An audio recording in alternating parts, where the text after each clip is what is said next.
Hello बच्चों, सतगुरु classes में आप सभी का स्वागत है। लास्ट टॉपिक हम लोग विलेयता पढ़े थे। अगला टॉपिक हम लोग पढ़ते हैं हेनरी का नियम। तो हेनरी का नियम बताता है कि किन गैसों के दाब ज़्यादा होंगे और किन गैसों के दाब कम होंगे। गैसों में दाब क्या होता है, ये हमारे पास हो गया कोई विलयन जिसमें गैस घुला हुआ हो। अब जिसमें गैस की मात्रा ज़्यादा होगी, गैसों का दाब का मतलब अगर बंद पात्र में कोई अभिक्रिया कराएं तो गैस के अणु जो इसके दीवार से और द्रव के सतह से टक्कर लगाते हैं, इन्हीं टक्करों की संख्या ही गैसों का दाब कहलाता है। तो गैसों का दाब कब ज़्यादा होगा? जब गैस के अणुओं की संख्या ज़्यादा होगी, गैस के अणुओं की संख्या ज़्यादा होगी अर्थात गैस की विलेयता ज़्यादा होगी तो उस समय दाब ज़्यादा होगा, और जब गैस के अणुओं की संख्या या विलेयता कम होगी तो वहाँ पर दाब कम होगा। अब गैस के अणुओं की संख्या ज़्यादा करने के लिए क्या करेंगे? मोल अंश गैस का निकालेंगे। तो जिसके लिए मोल अंश ज़्यादा होगा या मोल प्रभाव ज़्यादा होगा उसके लिए अणुओं की संख्या ज़्यादा, और अणुओं की संख्या ज़्यादा तो दाब भी ज़्यादा होगा। अर्थात इससे हमें मिलता है कि यदि उन गैसों के दाब ज़्यादा होंगे जिनके मोल अंश ज़्यादा होंगे, तो हमारे पास परिभाषा होगा किसी निश्चित ताप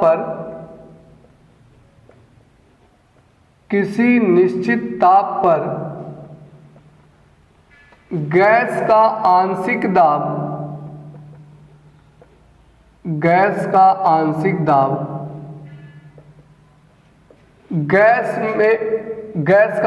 दाब विलयन में उपस्थित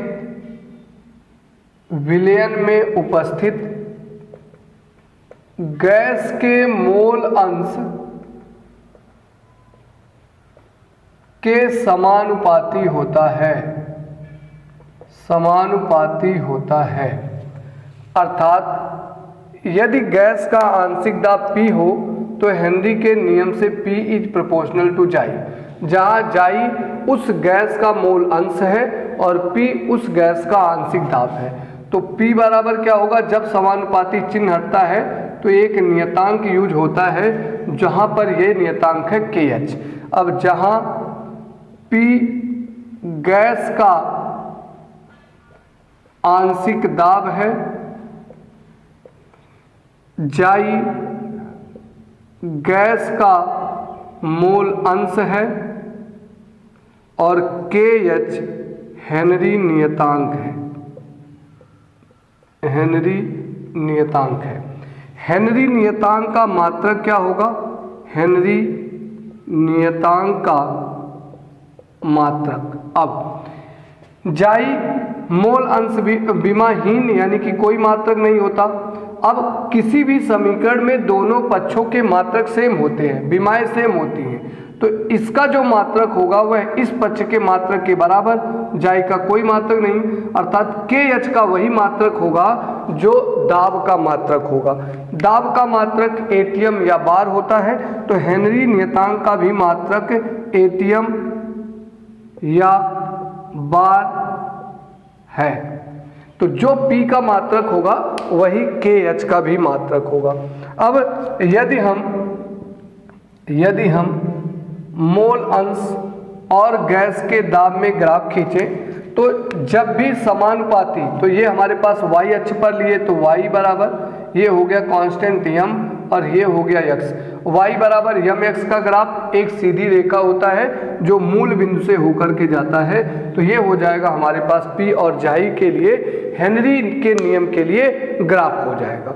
अब आगे हेनरी नियतांक और विलेयता में संबंध क्या होता है? हेनरी नियतांक तथा विलेयता में संबंध। तो हेनरी के नियम से हमें मिला, हेनरी के नियम से P इज इक्वल टू मिला KH इंटू जाई, इसलिए हेनरी स्थिरांक KH बराबर P रोक दिए और बटे कितना हो जाएगा जाई। और जाई क्या है? मोल अंश। जिसका मोल अंश ज़्यादा है अर्थात वहाँ पर गैस की मात्रा ज़्यादा घुली हुई है, तो जाई ही विलेयता कहलाता है। अर्थात यहाँ से स्पष्ट होता है कि हेनरी का स्थिरांक और विलेयता एक दूसरे के व्युत्क्रमानुपाती होते हैं। अतः जिन विलयन के लिए हेनरी स्थिरांक ज़्यादा होता है उनकी विलेयता कम होती है, और जिन विलयन के लिए हेनरी स्थिरांक कम होता है उनकी विलेयता ज़्यादा होती है। अतः स्पष्ट है कि जिन विलयनों का हेनरी स्थिरांक अधिक होता है उनकी विलेयता कम होती है, तथा जिन विलयनों का हेनरी स्थिरांक कम होता है उनकी विलेयता ज़्यादा होती है। यह हो गया हेनरी स्थिरांक तथा विलेयता में संबंध। नेक्स्ट बढ़ते हैं कि हेनरी के नियम की सीमाएं क्या हैं। हेनरी के नियम की सीमाएं क्या हैं या हेनरी के नियम की कमी क्या होती है। तो हेनरी के नियम के लिए कुछ कंडीशन है, लिमिटेशन है कि दाब बहुत ज़्यादा नहीं होना चाहिए। यदि दाब की मात्रा बहुत ज़्यादा है तो उस समय हेनरी के नियम का पालन नहीं होगा। ताप बहुत कम नहीं होना चाहिए और विलयन सांद्र नहीं होना चाहिए अर्थात विलयन तन होना चाहिए। नेक्स्ट है हेनरी के नियम के अनुप्रयोग। तो हेनरी के नियम का यूज कहाँ पर किस लिए होता है उसे समझते हैं। जो ठंडा कोक वगैरह होता है ये अधिक ठंडा क्यों होता है?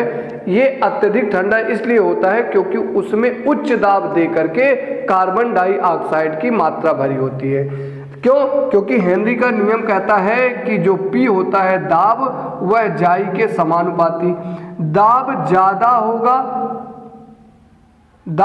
होगा तो विलेयता, गैस की विलेयता या कहें मोल अंश ज़्यादा होगा।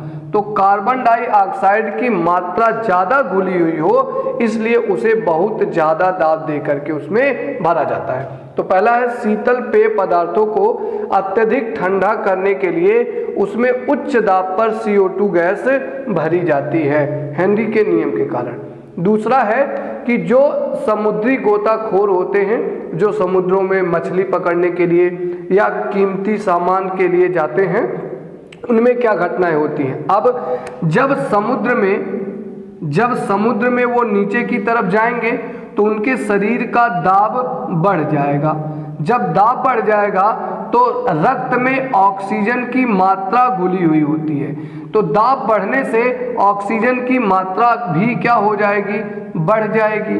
अब जब वो अचानक से ऊपर आएंगे तो अचानक से ऊपर आने के कारण से उनका दाब अचानक घट जाएगा, और जब उसका दाब अचानक घटेगा तो उसके गैस की विलेयता भी घटेगी अर्थात ऑक्सीजन की मात्रा भी अचानक से घट जाएगी। अब ऑक्सीजन की मात्रा शरीर में जो छिद्र होते हैं छोटे छोटे उसकी सहायता से बाहर आते हैं। चूंकि छिद्र बहुत पतले हैं इसलिए वो शरीर में बुलबुले बना देते हैं जिससे उनके शरीर में थकावट हो जाता है और वो थकान का अनुभव और दर्द का अनुभव करते हैं। इस स्थिति को बेंड्स कहा जाता है। इस घटना से बचने के लिए जिससे उनके शरीर में बेंड्स की घटना ना उत्पन्न हो इसलिए उनके शरीर में एक सिलेंडर बांधा जाता है जिसमें हीलियम, नाइट्रोजन और ऑक्सीजन गैस का मिश्रण होता है। तो नेक्स्ट है कि जब समुद्री गोताखोर गोता लगाकर ऊपर आते हैं तो अचानक दाब कम हो जाने के कारण रक्त में घुली हुई गैसें तेजी से बाहर आती हैं जिसके कारण शरीर में अनेक बुलबुले बन जाते हैं जिससे वे अपने शरीर में अत्यधिक दर्द व थकान का अनुभव करते हैं। इस अवस्था को बेंड्स कहते हैं। इसलिए इनके सिलेंडर में हीलियम, नाइट्रोजन और ऑक्सीजन का मिश्रण भरा जाता है। नेक्स्ट टॉपिक है कि जो व्यक्ति जो व्यक्ति ज़्यादा ऊंचाई पर रहते हैं तो ज़्यादा ऊंचाई पर जाने पर वहाँ पर गैस की मात्रा कम होती है। गैस की मात्रा अगर कम होगी तो P इज प्रोपोर्शनल टू जाई है, तो वहाँ पर दाब भी कम होगा। दाब कम होगा यानी कि उनके रक्त में, शरीर में ऑक्सीजन की मात्रा भी कम हो जाएगी। और यदि शरीर में ऑक्सीजन की मात्रा कम हो जाएगी तो उस समय सोचने समझने की क्षमता कम हो जाती है और इस स्थिति को एनॉक्सिया कहा जाता है। अर्थात जो व्यक्ति ज़्यादा ऊंचाई पर रहते हैं उनमें सोचने समझने की क्षमता कम होती है, क्योंकि ऊंचाई पर दाब कम हो जाता है और दाब कम होने के कारण से उनमें ऑक्सीजन की मात्रा कम घुली हुई होती है। तो अत्यधिक ऊंचाई पर रहने वाले व्यक्तियों में सोचने समझने की क्षमता कम होती है, क्योंकि ऊंचाई पर वायुदाब कम होता है जिससे रक्त में O2 की मात्रा कम घुली होती है। इस रोग को एनॉक्सिया कहते हैं। ये था हमारा पूरा हेनरी का नियम। Thank you.